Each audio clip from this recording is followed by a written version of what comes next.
तो ये तो फिक्स हो गया कि आप लाइन से हट गए टिकट के रेस में से। लाइन कुछ नहीं होती, उन्हें टिकट मिलेगा क्योंकि वो 3 बार के विधायक हैं, कैबिनेट मंत्री हैं, उन्हें टिकट मिलेगा। मतलब क्या आप ये मान गए थे कि अब चूंकि वो कैबिनेट मिनिस्टर बन गए हैं, 3 बार के विधायक हैं, तो टिकट मांगना ही व्यर्थ है, टिकट तो अब उन्हीं को मिलेगा, ऐसा आप मान चुके हैं? नहीं, हम उनके साथ हैं अब। और वो वही तो मतलब ऐसा क्यों कहीं तो जवाब मैं जानना चाहता हूँ, क्योंकि एक बार आप जो है बोलते थे कि मैं चुनाव लड़ूंगा, आप टिकट के रेस में थे, दावेदारी भी होती है आपकी, इस बार बिल्कुल आपने सरेंडर कर दिया। देखिए, बात सरेंडर की नहीं होती। मेरी ये इच्छा कभी नहीं रही कि मैं मेयर बन के या विधायक बन के या कुछ और बन के ही जनता की सेवा करूं।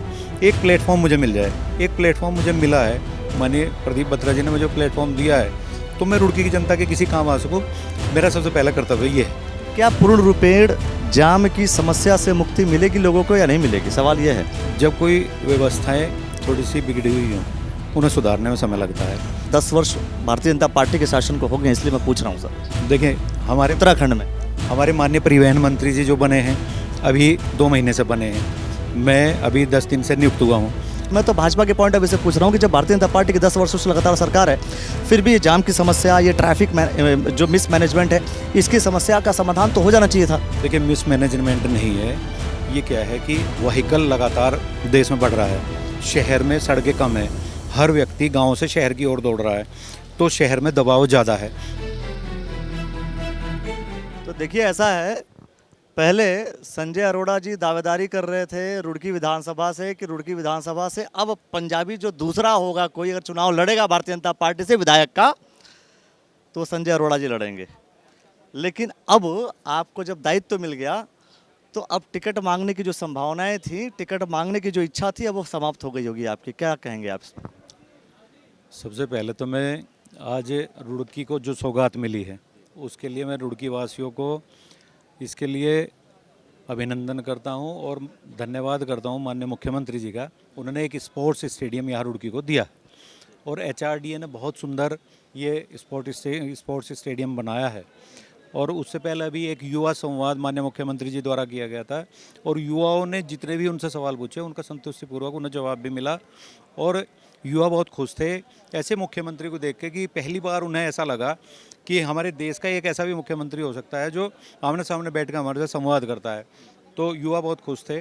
उससे पहले उन्होंने मन की बात सुनी, तो आज पूरा दिन रुड़की की सौगात में गया। रहा बात टिकट का, टिकट तो पार्टी, क्योंकि कैबिनेट मंत्री हैं और वो विधायक हैं, टिकट पार्टी उन्हें ही देगी और हम सब मिलकर उन्हें जितवाएंगे। अच्छा, रही बात टिकट का, तो टिकट तो पार्टी मतलब आप नहीं मांग रहे ना, तो पक्का हो गया ना, तो ये तो फिक्स हो गया कि आप लाइन से हट गए टिकट के रेस में से। लाइन कुछ नहीं होती, उन्हें टिकट मिलेगा क्योंकि वो 3 बार के विधायक हैं, कैबिनेट मंत्री हैं, उन्हें टिकट मिलेगा। देखिए, पार्टी को सीट चाहिए और हम सब मिलकर सीट निकालने का सब लोग प्रयास करेंगे और 2027 में वापस भारतीय जनता पार्टी की सरकार लाएंगे और माननीय धामी जी को इस प्रदेश का तीसरी बार मुख्यमंत्री बनाएंगे। मतलब क्या आप ये मान गए थे कि अब चूंकि वो कैबिनेट मिनिस्टर बन गए हैं, 3 बार के विधायक हैं, तो टिकट मांगना ही व्यर्थ है, टिकट तो अब उन्हीं को मिलेगा, ऐसा आप मान चुके हैं? नहीं, हम उनके साथ हैं अब। और वो वही तो मतलब ऐसा क्यों कहीं तो जवाब मैं जानना चाहता हूँ, क्योंकि एक बार आप जो है बोलते थे कि मैं चुनाव लड़ूंगा, आप टिकट के रेस में थे, दावेदारी भी होती है आपकी, इस बार बिल्कुल आपने सरेंडर कर दिया। देखिए, बात सरेंडर की नहीं होती। आदमी को एक प्लेटफॉर्म चाहिए होता है कि वो किसी प्लेटफॉर्म पे आए तो रुड़की की जनता के लिए कुछ कर सके। मेरी हमेशा से ये इच्छा रही थी। मेरी ये इच्छा कभी नहीं रही कि मैं मेयर बन के या विधायक बन के या कुछ और बन के ही जनता की सेवा करूं। एक प्लेटफॉर्म मुझे मिल जाए, एक प्लेटफॉर्म मुझे मिला है, माननीय प्रदीप बत्रा जी ने मुझे प्लेटफॉर्म दिया है, तो मैं रुड़की की जनता के किसी काम आ सकूँ, मेरा सबसे पहला कर्तव्य ये है। तो आपको जो प्लेटफॉर्म मिला, इससे रुड़की की जनता को क्या लाभ मिलने वाला है, रुड़की के लिए क्या कुछ मिलने वाला है, क्या कुछ आप करेंगे? देखिए, मेरी प्राथमिकता रहेगी कि जो परिवहन से संबंधित जितनी लोगों की समस्याएं आ रही हैं, अभी हम धीरे धीरे जाके देखेंगे कि कहाँ क्या समस्या आ रही है, उन समस्याओं को दूर करने की कोशिश करेंगे। आरटीओ से संबंधित जो भी समस्याएं, लाइसेंस से संबंधित लोगों को आ रही होंगी, उनका देखेंगे कि ऑनलाइन कैसे हो सकता है, लोगों को वहाँ लाइन में ना लगना पड़े, लोग वहाँ जाके बार बार परेशान ना हो, इस तरीके की जो भी हैं। और जो 4 धाम यात्री आते हैं, उनके लिए हम क्या सुविधा कर सकते हैं, जो टैक्सी मैक्सी वाले हैं, उनके लिए हम क्या सुविधा कर सकते हैं, और जो पार्किंग की एक व्यवस्था रहती है एक पार्किंग की व्यवस्था इस तरीके से पूरे उत्तराखंड की हो जाए कि लोगों को पहले से पता हो कि पार्किंग कहाँ खड़ी करनी है, तो ये भीड़ जो लगती है भीड़ नहीं लगेगी। और जो बाहर से यात्री आते हैं वो धूप में परेशान ना हो, चेकिंग के नाम पे परेशान ना हो, हम उसे सारे को ये भीड़ जो है कब से लग रही है, ये बताएंगे? आपकी भीड़ कब से लगती आ रही है? क्या वो इसी वर्ष भीड़ लगेगी? क्या पिछले वर्ष नहीं थी, या पिछले 5 वर्षों से नहीं है, या पिछले 10 वर्षों से नहीं है? देखिए, जो भी व्यक्ति बनता है वो अपना प्रयास करता है। कह रहा हूँ सर भीड़ की बात, मैं सर भीड़ की बात कर रहा हूँ कि भीड़ पिछले 5-10 वर्षों से है या नहीं है, ट्रैफिक इश्यूज है या नहीं है? मैं उसी बात पे आ रहा हूँ, क्योंकि आपने सवाल किया उसका तुरंत जवाब नहीं दिया जा सकता। उसका भूमिका बनाएंगे आप? उसका जवाब का जहाँ से शुरू होगा जहाँ ख़त्म होगा वो बताऊँगा। पूर्ववर्त जो भी रहे हैं उन्होंने अच्छा करने की कोशिश करी है। अब हम लोग इस फील्ड में अगर आए हैं तो हम और बेहतर करने की कोशिश करेंगे। और जो लेकिन क्या पूर्ण रूपेण जाम की समस्या से मुक्ति मिलेगी लोगों को या नहीं मिलेगी, सवाल ये है। क्योंकि ये जाम की समस्या हमेशा जब क्राउड ओवर क्राउडेड होता है तो संभालना बड़ा मुश्किल हो जाता है। देखिए, जब कोई व्यवस्थाएं थोड़ी सी बिगड़ी हुई हों उन्हें सुधारने में समय लगता है।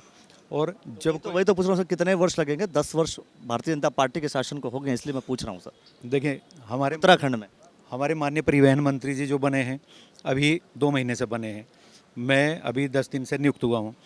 हमने आपस में बात करी है। इसके पहले भी सरकार तो सर भाजपा की थी। मैं तो भाजपा के पॉइंट ऑफ व्यू से पूछ रहा हूँ कि जब भारतीय जनता पार्टी की 10 वर्षों से लगातार सरकार है, फिर भी ये जाम की समस्या, ये ट्रैफिक जो मिसमैनेजमेंट है, इसकी समस्या का समाधान तो हो जाना चाहिए था। देखिए, मिसमैनेजमेंट नहीं है, ये क्या है कि व्हीकल लगातार देश में बढ़ रहा है, शहर में सड़कें कम है, हर व्यक्ति गांव से शहर की ओर दौड़ रहा है, तो शहर में दबाव ज़्यादा है, इसलिए उसकी समय समय पर समीक्षा होती रहती है और समय समय पर ये देखा जाता है कि कहाँ क्या व्यवस्था करी जा सकती है।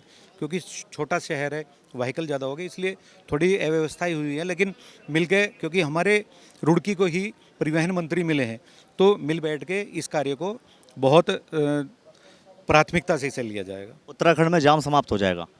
कोशिश करेंगे।